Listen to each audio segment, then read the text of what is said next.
اور انہوں نے یہ بھی کہا کہ کرپشن پاکستان کو جڑ سے اس نے جڑیں کھوکھلی کر دی ہیں کرپشن نے. تو سوال یہ پیدا ہوتا ہے یہ جو کرپشن کیسز ہے یہ منی لانڈرنگ کا بھی ذکر کیا انہوں نے. تو چیئرمین نیب سے پوچھنا چاہیے کہ آپ ماشاءاللہ سے ریٹائرڈ لیفٹیننٹ جنرل ہیں, تو یہ تو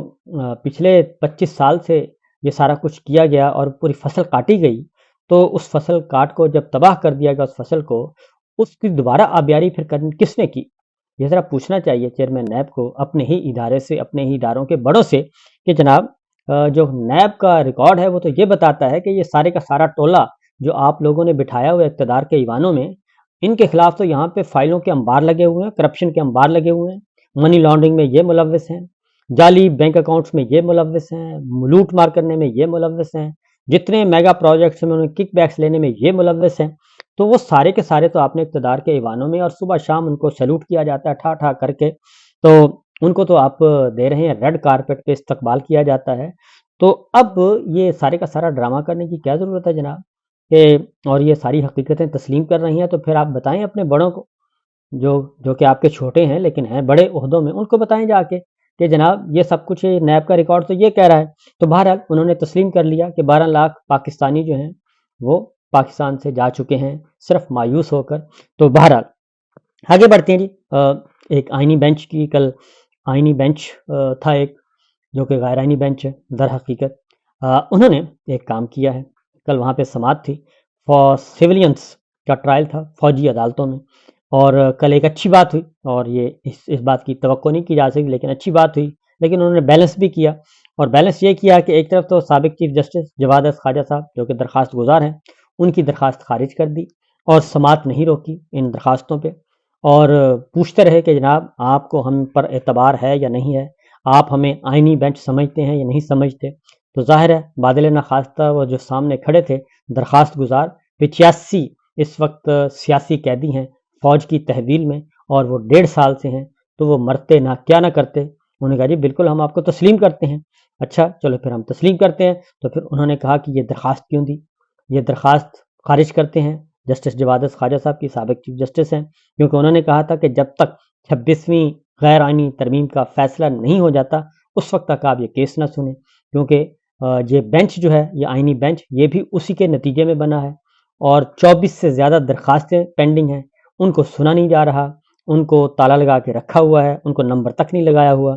تو بہرحال کل وہ درخواست خارج کر دی جواد خواجہ صاحب کی, اور ان کو کوئی 10-20 ہزار روپے جرمانہ بھی کر دیا. جبکہ دوسری جانب ایک خبر اچھی آئی, اور وہ یہ تھی کہ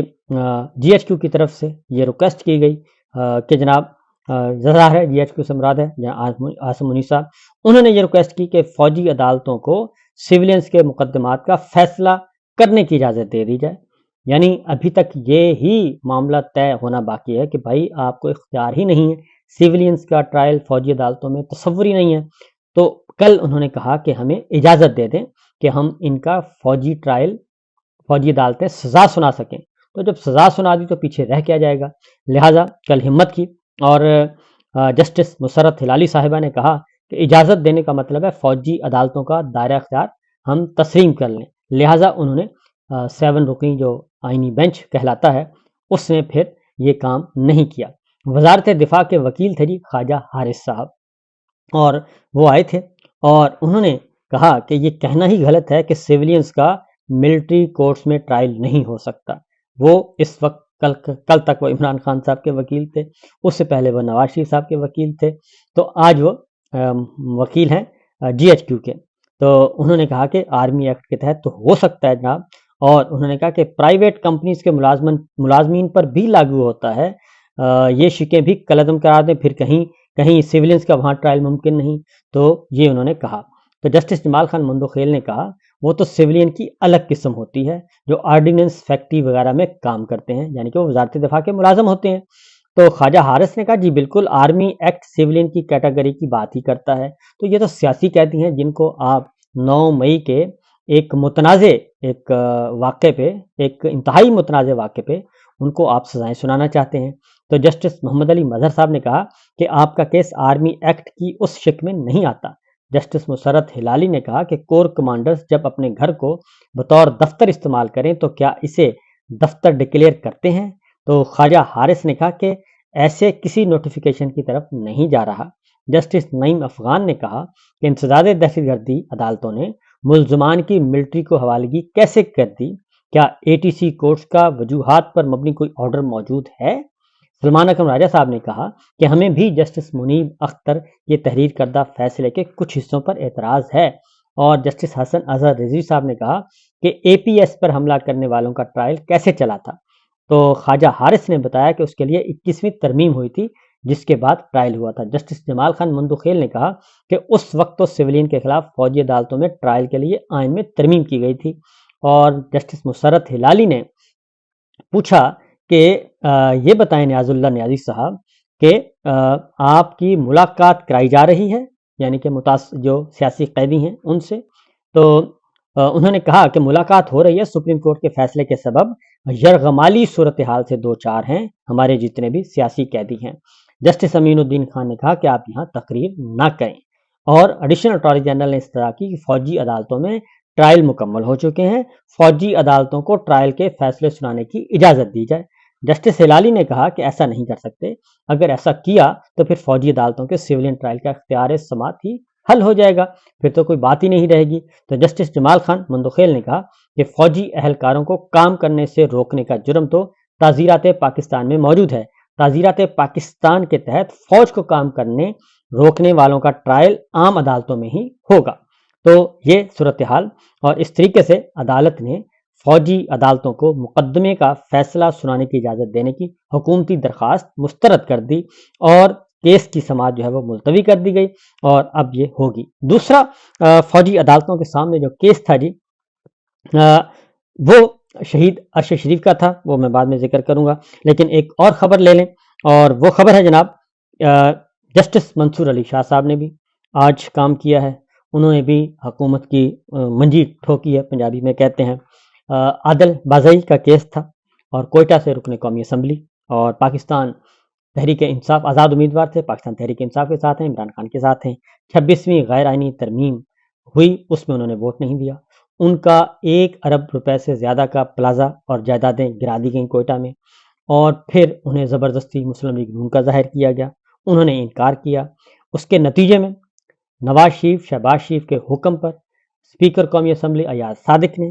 ان کی رکنیت معطل کی، اور ان کے خلاف ریفرنس بھیجا الیکشن کمیشن کو، اور کہا کہ ان کو ڈی سیٹ کریں۔ الیکشن کمیشن نے حکم کی تعمیل کی، اور انہوں نے اس کو ڈی سیٹ بھی کر دیا، اس کو نااہل بھی کر دیا، سیٹ خالی کر دی، اور نئے ضمنی الیکشن کا آرڈر کر دیا۔ نئے ضمنی الیکشن کا شیڈول بھی آ گیا، لیکن وہاں پہ کسی مخالف کو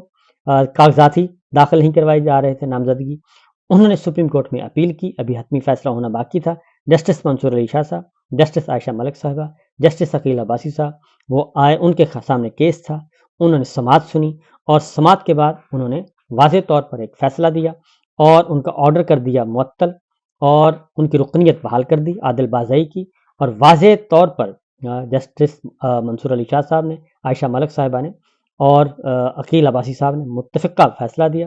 انہوں نے پوچھا کہ عادل بازئی کے حلف ناموں کا معاملہ سول کورٹ میں تھا، تو الیکشن کمیشن کا دائرہ اختیار کیسے ہوا؟ کیا الیکشن کمیشن سول کورٹ کے زیر التوا معاملے پر نوٹس لے سکتا ہے؟ جسٹس عائشہ ملک نے کہا کہ عادل بازئی کے 2 حلف نامے ہیں، اور وہ کہتے ہیں کہ انہوں نے دوسرے پر دستخط کیا، کیا الیکشن کمیشن فراڈ پر انکوائری کر سکتا ہے؟ جسٹس منصور علی شاہ صاحب نے کہا کہ پہلے الیکشن کمیشن کے دائرہ اختیار کا معاملہ طے کریں، کسی کو اسمبلی سے باہر نکال دینا معمولی کارروائی نہیں، لہٰذا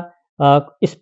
پہلو کو دیکھنا ہوگا۔ عادل بازئی کے وکیل نے اپنے آرگومنٹس دیے، اور منصور علی شاہ صاحب نے یہ بھی پوچھا کہ کیا واقعی مخصوص نشستوں کے فیصلے پر انحصار کرنا چاہتے ہیں، اور جسٹس عقیل عباسی صاحب نے کہا کہ ترمیم آ چکی ہے،